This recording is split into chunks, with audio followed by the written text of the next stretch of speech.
Hey everyone, welcome back. If you saw my last video, we dove into Joshua 1:10-11, where we looked at Joshua's command to the people of Israel, preparing them for their long-awaited journey into the Promised Land. We explored how God's timing, patience, and justice played such a crucial role in the unfolding story. Today, we're picking up right where we left off, focusing on Joshua 1:12-15, where Joshua continues his leadership, reminding the Transjordan tribes, the Reubenites, Gadites, and half of the Manassites, of their promises to help their fellow Israelites take possession of the land across the Jordan. These tribes had already received land east of the Jordan River, but they still had a key responsibility in the conquest of Canaan. So, let's dive into this important moment in Israel's history.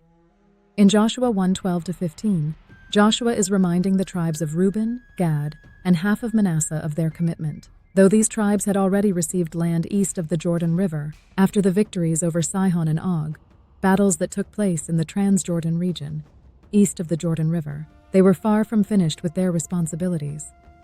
The defeat of King Sihon of the Amorites, described in Numbers 21:21-31, occurred around the 38th year of Israel's wilderness journey. Soon afterward, likely within weeks or months, the Israelites also defeated King Og of Bashan, as recorded in Numbers 21:33-35 and Deuteronomy 3:1-11. These victories, both taking place within the same general period of the 40 years of wandering, resulted in Israel being granted the land east of the Jordan, which they had requested because it was well suited for their livestock. However, before they could fully settle in the land, they pledged to Moses that they would not rest until the remaining tribes received their inheritance. This commitment meant assisting the other tribes in conquering the territory west of the Jordan River, a central condition of the agreement Moses made with them in Numbers 32. As the book of Joshua later makes clear, these tribes were not free to simply enjoy their allotted land. Their able warriors were required to join the rest of Israel in battle, fighting to secure the inheritance of the whole nation. While their families and livestock remained behind, the men of valor were to move forward and help establish peace for all Israel. Joshua also reminds them that they can only return to their land once all Israel has rest, when the entire nation is at peace, not just the Transjordan tribes. This rest is about more than just a physical land. It's about God fulfilling his promises of peace, freedom, and possession of the land. True rest comes through obedience and sacrifice for the greater good. 1.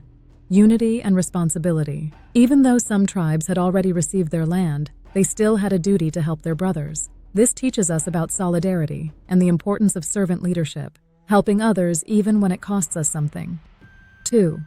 Delayed gratification. These tribes had to delay their full rest for the sake of the whole. Sometimes God asks us to wait for his perfect timing, to put off our own desires for the good of others. 3. Rest comes with obedience. True peace and rest only come when we obey God's commands and live according to his purposes as a community. We can't rush the process. Only when God fulfills his promises for everyone can we fully rest. Before crossing the Jordan and entering Canaan, the Israelites had already fought significant battles. These weren't random conflicts. They had both spiritual and strategic significance. For example, the battle with the king of Arad, Numbers 21:1-3, very close to the end of the 40 years in the wilderness, was a defensive victory, where Israel was forced to defend themselves after the king attacked them. The battle with King Sihon, Numbers 21:21-31, was a result of Israel seeking peaceful passage, but facing aggression. The defeat of King Og, in Numbers 21:33-35 and Deuteronomy 3:1-11, solidified Israel's claim to the Transjordan territory.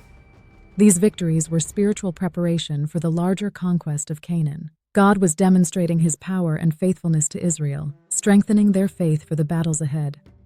As we wrap up today's video, I hope this deeper look into Joshua 1:12-15 challenges you to think about what it means to stand together for a common cause, even when it requires sacrifice. The Israelites learned that true rest comes when we fulfill God's purposes, not just for ourselves, but for the whole community.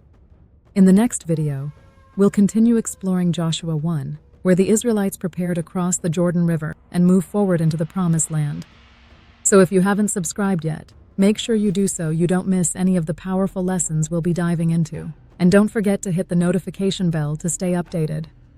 Thanks for watching, and I'll see you in the next video as we continue this incredible journey through Joshua. Take care, and God bless.